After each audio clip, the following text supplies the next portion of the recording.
Step out of the vehicle. Now. I'm working. I can't step out right now. I didn't ask if you could. I gave you an order. Step out. Officer, I'm on the job. You need to walk away. Who do you think you're talking to? Step out before I drag you out. I'm Special Agent Michael Reed, FBI.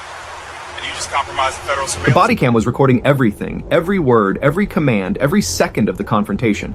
And Officer Ryan Mitchell had absolutely no idea that the man sitting in the dark sedan with camera equipment and a laptop wasn't a suspicious person loitering in a parking lot. He was a 15-year veteran of the Federal Bureau of Investigation conducting active surveillance on a white-collar crime suspect who'd been under investigation for 18 months. The man wasn't nervous. He wasn't defensive. He wasn't trying to explain himself. He was Special Agent Michael Reed, and he just watched his suspect walk out of the building, see the police lights, and immediately drive away in the opposite direction.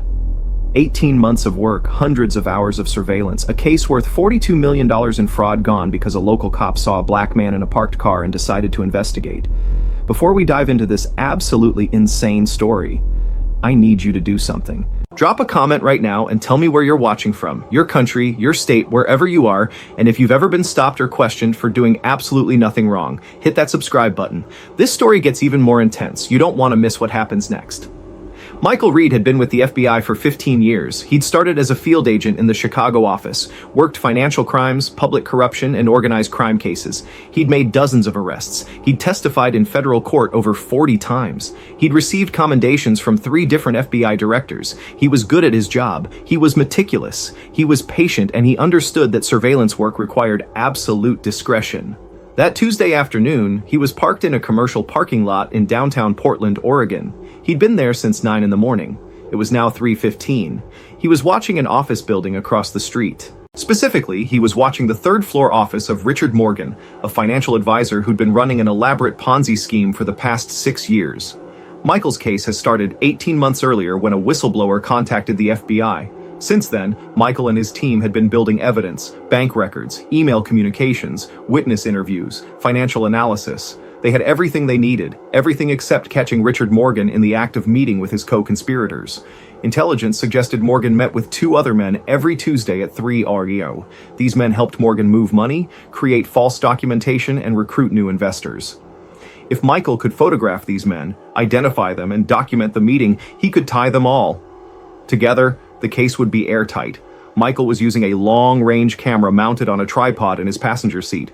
His laptop was open, recording everything. He had authorization from the FBI field office. He had clearance to conduct surveillance in this location. He was parked legally. He wasn't breaking any laws. His car was an unmarked sedan, dark blue, tinted windows. It looked like any other car in the parking lot. That was the point. Surveillance required blending in.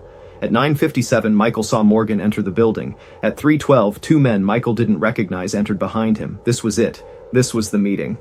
Michael started photographing. The camera clicked quietly. The laptop recorded timestamps. Then at 3:15, a patrol car pulled into the parking lot. Officer Ryan Mitchell was 29 years old with 4 years on the Portland Police Bureau. He was assigned to a downtown patrol district. His job was to monitor the area for suspicious activity, respond to calls, and maintain visibility. When Ryan saw the dark sedan with tinted windows parked in the corner of the lot, something triggered in his mind. The car had been there for hours. Someone was inside. There was equipment visible through the windshield. In Ryan's mind, this looked suspicious. He pulled up behind the sedan and activated his lights. Michael saw the lights in his rearview mirror. His stomach dropped. No, not now, not during the meeting. He stayed in his car. He stayed focused on the building Morgan and the 2 men were inside. The meeting was happening. Michael needed photographs. He needed documentation. He couldn't stop now. Ryan got out of his patrol car and walked up to the driver's window. He tapped on it. Michael lowered the window 2 inches, just enough to speak. "I'm working. You need to move along. Let me see your ID. I can't do that right now. You need to leave." Ryan's hand moved to a service weapon. "Step out of the vehicle now."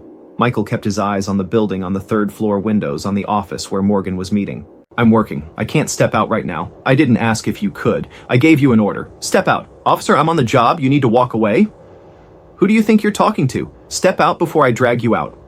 Michael had no choice. He couldn't blow his cover. He couldn't reveal his identity without potentially compromising the entire operation. But Ryan was escalating. The patrol car's lights were flashing. People were noticing. And then Michael saw it through his camera's viewfinder. Morgan walking out of the building, looking at the patrol car with its flashing lights, looking directly at Michael's sedan. Morgan's face showed recognition. Fear. He turned and walked quickly in the other direction. The two men followed him. All three got into separate cars and drove away. 18 months of work gone. Michael turned to Ryan. His voice was ice cold. I'm Special Agent Michael Reed, FBI, and you just compromised a federal surveillance operation. Quick question for you watching. Can you believe what just happened? Type your reaction in the comments. Ryan stared at him. You're what? Michael reached slowly into his jacket and pulled out his FBI credentials, the badge, the identification card. He held them up to the window. Special Agent Michael Reed, Federal Bureau of Investigation. I've been conducting authorized surveillance on a federal fraud investigation. You just cost us 18 months of work and a $42 million case. Ryan's face went pale. I didn't know. You didn't ask. You saw a black man in a parked car and assumed criminal activity. You approached without checking with a dispatch. You demanded I exit my vehicle during an active federal operation. You compromised a surveillance position and now my suspect is gone. I was just what? Doing your job. Your job isn't to harass federal agents conducting lawful operations. Ryan looked at the camera equipment, at the laptop, at the FBI credentials. I thought you were suspicious. Suspicious? I'm parked legally in a public parking lot. I wasn't breaking any laws. You had no probable cause to approach me, no reasonable suspicion, nothing. You saw a black man and decided to investigate, and it cost the FBI a case we've been building for 18 months. Michael pulled out his phone. He called his supervisor at the FBI field office.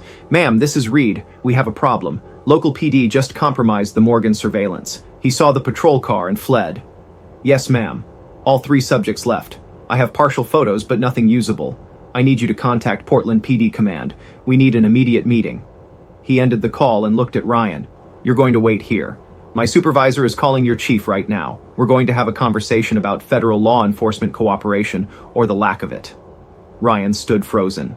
His body cam had recorded everything, the approach, the demands, the escalation. Michael revealing his FBI credentials, all of it captured. A supervisor arrived 20 minutes later, Lieutenant Karen Foster.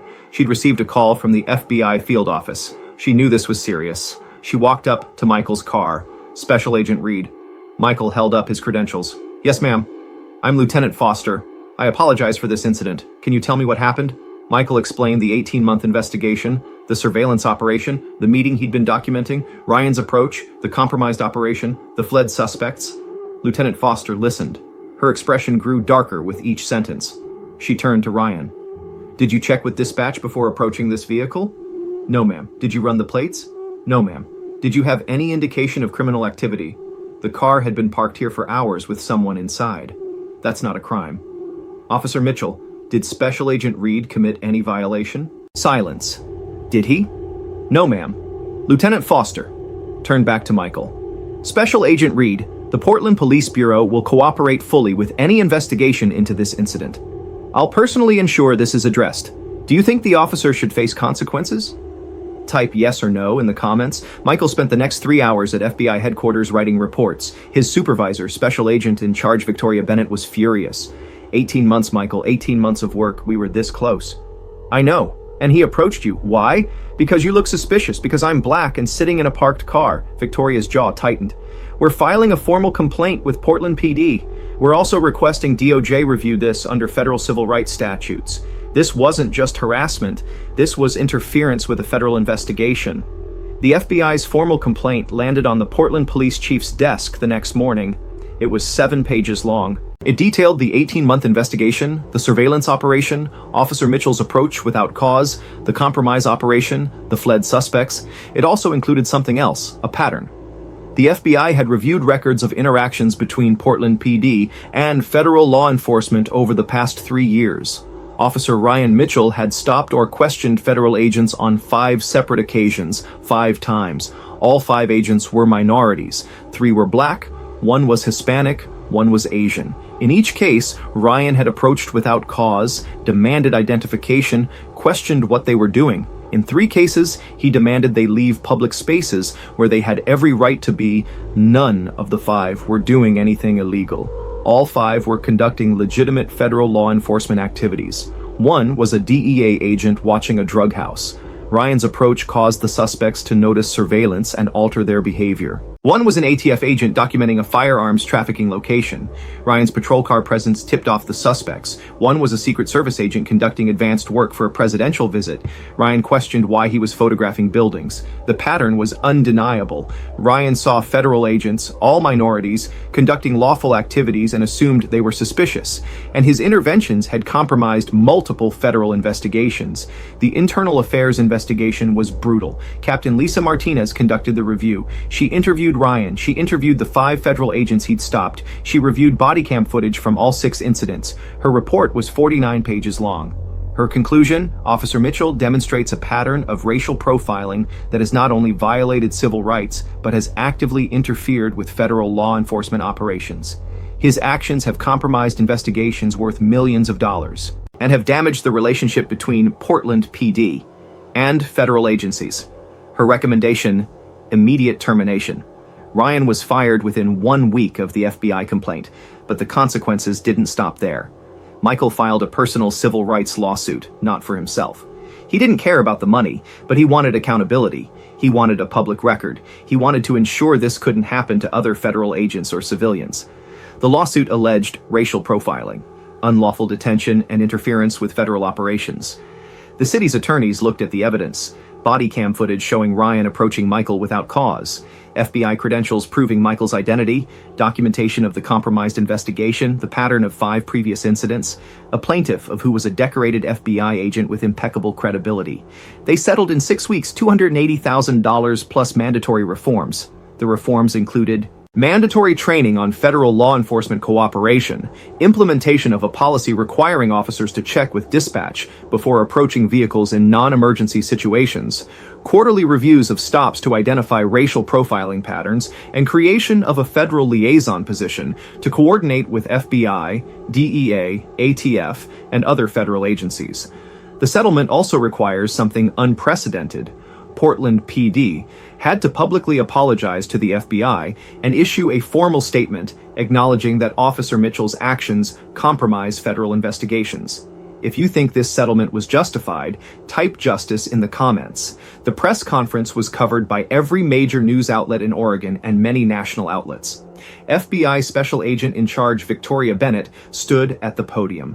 Over 18 months, Special Agent Michael Reed built a case against a criminal organization that defrauded investors of $42 million in unease. The day we were prepared to identify and arrest the final co-conspirators, a Portland police officer approached Agent Reed's surveillance position without cause, compromised the operation, and allowed the suspects to flee. This wasn't an isolated incident. This was part of a pattern of racial profiling that has compromised multiple federal investigations. She paused. Agent Reed is a decorated federal agent with 15 years of service. He wasn't breaking any laws. He wasn't acting suspiciously. He was doing his job, and he was stopped because of the color of his skin. The FBI expects better from our law enforcement partners. The public deserves better. The press conference went viral. The body cam footage was viewed 28 million times in the first month. People were outraged. A police officer compromising an FBI investigation. 18 months of work destroyed. $42 million in fraud going unpunished. All because a cop saw a black man in a parked car. Comment sections exploded. People shared stories of being stopped while doing normal activities, waiting in cars, walking in neighborhoods, taking photographs, living their lives. The hashtag FBI Wild Black started trending. Federal agents, current and retired, share their own stories of being stopped and questioned by local police who didn't believe they were legitimate law enforcement. Law enforcement organizations had mixed reactions. Some condemned Ryan's actions, others tried to defend him, but those defenses crumbled when the pattern of his previous conduct became public. This wasn't one mistake. This was 6 separate incidents of profiling federal agents. The Portland Police Bureau implemented all required reforms. They created the federal liaison position. They revised their training. They instituted the review process. Most importantly, they started actually addressing racial profiling instead of dismissing it. Brian tried to find work after being fired. He applied to 23 police departments across Oregon and Washington. Every single one rejected him. The incident with Michael had been too high profile, the pattern too damning. No department wanted the liability. He applied to private security companies. Most rejected him. He eventually found work as a night security guard at a warehouse, making $19 an hour. Everything he'd built in 4 years of law enforcement was gone. His wife left him 6 months after the firing. She couldn't handle the public attention, the viral video editing software, the constant recognition when people saw his face late at night working alone in an empty warehouse. Ryan would think about that day. He'd seen a black man in a parked car with camera equipment in a parking lot. That was it. That was all he'd seen, and he decided it was suspicious. He never thought to run the plates, never thought to check with dispatch, never thought that maybe, just maybe, there was a legitimate reason for someone to be sitting in a car with camera equipment during the day in a legal parking spot. He just assumed, and his assumption cost him everything. Michael continued his work at the FBI. The Morgan investigation eventually resulted in arrests, but it took 18 additional months. Morgan and his co-conspirators had gone into hiding after seeing the police lights. The FBI had to rebuild surveillance, re-establish their locations, and start over. When they finally arrested Morgan, he'd moved an additional $15 million out of the country, money that would never be recovered, money that had belonged to retirees, families, people who trusted Morgan with their savings. Michael testified at Morgan's trial. He explained the investigation, the surveillance, the day it was compromised. The jury convicted Morgan of fraud, but the sentence was smaller than it should have been because the FBI couldn't prove the full scope of the conspiracy. The 2 men who'd met with Morgan that day were never identified. The evidence Michael would have captured was never obtained. At the FBI headquarters, Michael became a trainer. He taught courses on civil rights, profiling, and interagency cooperation. He told his story to hundreds of FBI agents. He explained what happened. He showed the body cam footage. He made sure every agent understood that this could happen to them too. The body cam footage became required viewing not just at the FBI, but at police academies across the country. It showed what happens when assumptions override training, how racial profiling can compromise investigations, how one officer's bias can destroy months or years of work. Michael was invited to speak at the National Law Enforcement Conference. Over 3,000 police chiefs and sheriffs attended. He told his story, the surveillance operation, the approach to the compromised case, the pattern of profiling. I've been an FBI agent for 15 years, he said. I've worked alongside hundreds of local police officers. Most are professional, most are dedicated, but it only takes one officer with unchecked bias to cause serious damage. I'm not just another citizen you can dismiss. I'm a federal agent with a badge and a gun and full authority, and I was still profiled. I was still stopped. If this can happen to me, imagine what's happening to civilians who don't have my credentials. The standing ovation lasted 4 minutes. Michael never got his full case back. Morgan served 8 years instead of 20. The 2 co-conspirators were never arrested. $15 million was never recovered. Victims received only partial restitution. But Michael's story changed policies. Portland PD's reforms became a model. Other departments adopted similar federal liaison programs. Training curriculum were updated. The relationship between local and federal law enforcement improved. 10 years later, Michael was promoted to Supervisory Special Agent. He ran a squad of 12 agents. He taught at the FBI Academy. He mentored young agents. And every year on the anniversary of that day, he'd drive past that parking lot, the spot where he'd been conducting surveillance, where he'd been stopped for being black in a parked car where 18 months of work had evaporated in 15 minutes. He'd think about the victims who never got full justice, the money they lost, the retirement savings that disappeared, all because one cop saw a black man and assumed criminal activity. The impact of Michael's case rippled through law enforcement for years. The FBI created a national database to track incidents where federal agents were stopped or questioned by local police. The goal was to identify patterns before they became problems. Within the first year, the database revealed shocking statistics. Over 100 federal agents reported being stopped by local police while conducting legitimate operations. 73 of those agents were minorities. The pattern wasn't isolated to Portland. It was national. The database also revealed something else. In 42 of those stops, the local police intervention had compromised active federal investigations, drug cases, terrorism investigations, public corruption probes, financial crimes, all disrupted because local officers made assumptions about who looked suspicious. The FBI director issued a memorandum to all field offices. Any federal agent stopped by local police had to file a report. The FBI would track every incident, identify problematic departments, and address the issue through official channels. Portland PD became a case study. Other departments sent observers to learn from their reforms. The federal liaison on position became a model that 63 other police departments adopted within 3 years. The liaison ON's job was to maintain constant communication with federal agencies. Operating in Portland, if the FBI was conducting surveillance, the liaison on knew. If DEA was running an operation, the liaison on knew. If ATF was tracking firearms, the liaison on knew. And most importantly, police officers knew who to contact before approaching anyone who might be federal law enforcement. The system wasn't perfect, but it reduced incidents dramatically. In the 3 years before Michael's case, Portland PD had 28 documented interactions with federal agents that resulted in complaints. In the 3 years after, they had 2. Both were resolved quickly with apologies and no compromised investigations. Michael's body cam footage became legendary in law enforcement training. Every FBI Academy class watched it. Every federal law enforcement training center used it. It was shown at conferences, seminars, and workshops. The footage was powerful because it showed everything. Ryan's approach without cause, his demands, his escalation. Michael's calm professionalism, the reveal of FBI credentials, the realization of what had been lost, all captured in clear audio and video. Video editing software training instructors would pause the video at key moments. What should the officer have done here? They'd ask. What assumptions is he making? What evidence of criminal activity does he have? Why didn't he check with dispatch first? The answers were always the same. Ryan had no cause, no evidence, no justification, just assumptions based on race. The Morgan case haunted Michael for years. He'd been so close. The photographs he'd started taking showed Morgan entering the building, showed the 2 men following. If he'd had 10 more minutes, he would have captured them all together, would have documented the meeting, would have identified the co-conspirators. Instead, he had partial images, blurry shots of men walking, nothing usable in court. The FBI kept investigating. They tracked Morgan's money. They interviewed more victims. They found evidence of fraud dating back 11 years. Morgan had stolen from over 200 people, retirees who trusted him with their pensions, families who'd given him their children's college funds, immigrants who'd saved for decades and believed Morgan would invest it safely.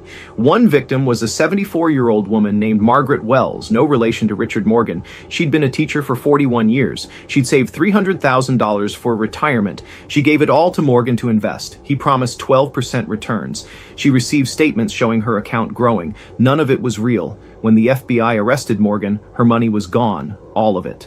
She went back to work at 74, taking a part-time job at a library to pay her rent. Michael met her during the investigation. She cried when she told him about her savings, about how she trusted Morgan, about how she'd worked her whole life and now had nothing. "We're going to get him," Michael promised. "We're going to make sure he goes to prison," and they did. But Margaret only got back 42 cents on the dollar.